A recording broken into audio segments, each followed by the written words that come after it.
بہت بڑی طاقت بنیں گے آپ اگر آپ کو سہنا آ گیا اور برداشت کرنا آ گیا. چونکہ جب آپ برداشت کرتے ہیں نا تو اندر میں ایک طاقت پیدا ہوتی ہے. وہ طاقت آپ کی روح کو پرواز دیتی ہے اور اگلوں کے لیے تسخیر کا کام دیتی ہے. اور اگر آپ پھٹ گئے تو بم کے پھٹنے سے کیا ہوتا ہے؟ تباہی آتی. جب آپ پھٹیں گے یا میں پھٹوں گا تو معاشرے میں تباہی آ جائے گی. تو اس کے لیے آپ دو چیزوں کا اہتمام فرمائیں. ایک اپنی زبان کی حفاظت فرمائیں. آپ اس 400 کے معاشرے میں کوئی غیبت کرنے والا نہ ہو، کوئی جھوٹ بولنے والا نہ ہو، کوئی کسی کو طنز کرنے والا نہ ہو، تانا دینے والا نہ ہو. ایسی بات جو کسی کے دل پہ جا کے چوٹ مارے اس سے آپ اپنی زبان کو صاف کر لیں. کبھی اس پہ قابو پا سکیں گے، کبھی نہیں، کبھی رہ جائے گا، کبھی ہو جائے گا. تو جب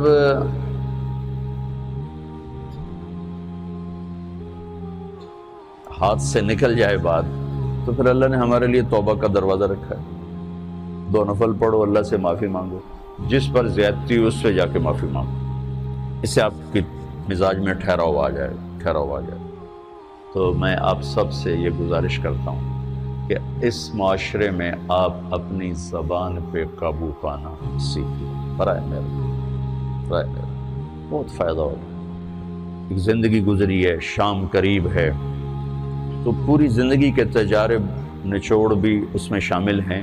اور تجارب نچوڑ کو گولی مارو اور دیوار پہ ڈال دو. میرے نبی کا فرمان اس کے لیے کافی ہے کہ آپ نے فرمایا کہ 2 چیزوں کی ضمانت دے دو، میں جنت کی ضمانت دیتا ہوں.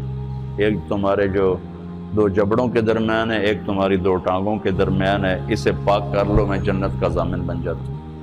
اور معاذ بن جبل سے فرمایا کہ تمہیں پورے دین کا نچوڑ بتاؤں. کہ جی کیا؟ تو آپ نے اس حدیث کو میں نے پتہ نہیں ہزاروں لاکھوں دفعہ بیان کر دیا ہے اور ہر دفعہ بیان کیا ہے کہ اچھا یہ ایسے کر کے کیوں فرمایا؟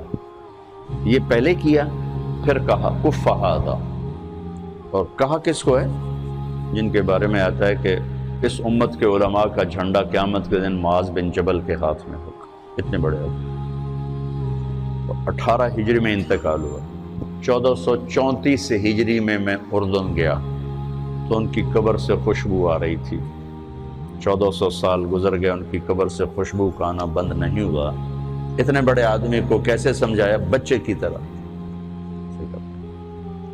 معاذ اس زبان پہ قابو. تو آپ سب کو، اپنے آپ کو بھی کہتے ہیں، وہ عرب خطیب کہتے ہیں اوصیکم نفسی اولا وایاکم کر کے عام طور پہ خطبہ شروع کرتے ہیں.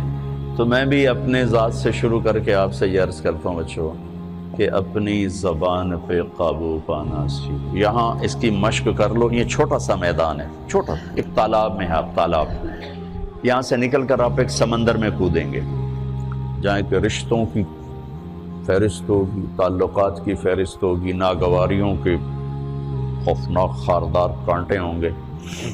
کہیں کہیں پھول ملیں گے ورنہ کانٹوں سے بھرا جہان ہے.